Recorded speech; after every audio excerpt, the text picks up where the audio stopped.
The dissemination of highest transcendence is sometimes a bit distressing to those guilty of imperfection, which is almost everyone, so that which is the greatest benefit to the particular vessel's next level tends not to be even tangential to maximum divine complexity, but is often more of an in depth examination of direct consequences of energetic intent.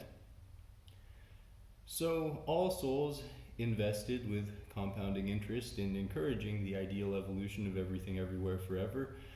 ought to sometimes consider how best to impress upon both the ignorant and impressionable the immediate and long term consequences of their chosen stress factors and bitterness. One of the big factors in this context is the general wastefulness of hatred itself. Far too many souls are so convinced of some often maliciously inverted moral code that they think they need to cancel and abuse anyone who disagrees with them without ever even listening to them. And this is itself a curse of fear which limits their own free thought. Most curses and sins are simply energy waste vortexes which have directly negative mechanical and spiritual reflection on the one embracing the curse. For example, anytime we are overly proud of anything we believe, we by nature limit our ability to think about or respect contrasting beliefs.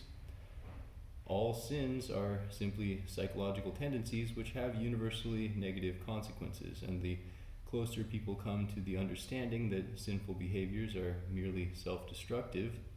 the less they'll be interested in that behavior, especially those who have been misled by demons to think that embracing sin is liberating them from the oppression of the suggestion of divine guidance.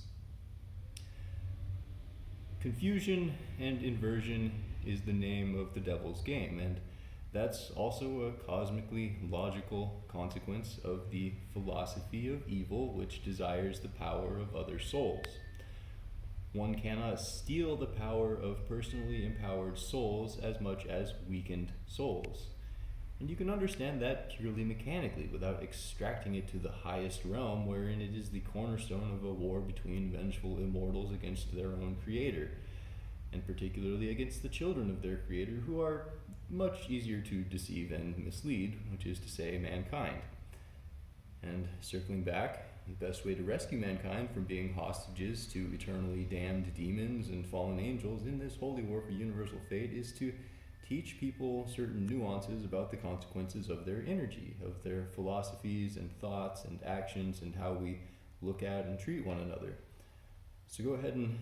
think about that a little bit as you leave a comment and smash that like and subscribe button.